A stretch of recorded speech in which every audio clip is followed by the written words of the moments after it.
Pass అందరూ అవుతారు. అందరూ పాస్ అయితే సిద్దిపేట గర్ల్స్ హై స్కూల్కి ఒక ప్రత్యేకత ఉండాలనా వద్దా? మనకు ఆ ప్రత్యేకత ఉండాలి కదా. ఇవాళ తెలంగాణ రాష్ట్రంలో ఎక్కడ పోయినా సిద్దిపేట అంటే ఒక ప్రత్యేకత ఉండదు, ఉన్నదా లేదా? అట్లే మా గర్ల్స్ హై స్కూల్ కూడా ప్రత్యేకత ఉండాలి.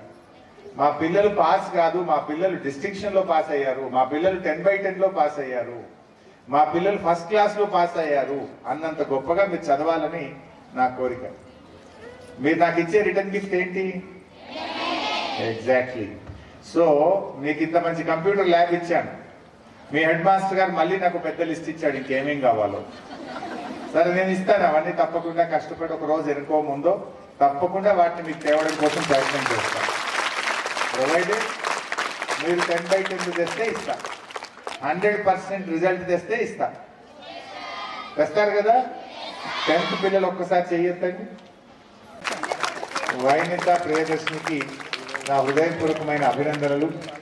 నిజంగా ఆ పాటలో మీనింగ్ ఎవరైనా చెప్తారా మీరు?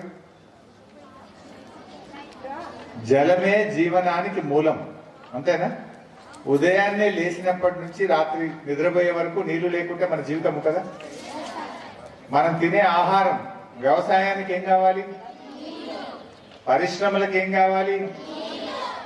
ఇవాళ దేనికైనా అసలు నీళ్లు లేకపోతే మనిషి మనుగడనే ఉండదు.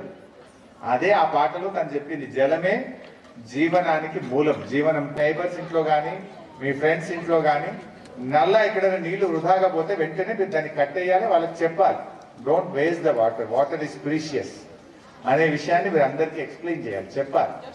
మీరు పాటించండి, అవగాహన కూడా కల్పించండి. సో అట్లా చక్కగా వెళ్ళాలని చెప్పి మీ అందరినీ కోరుకుంటూ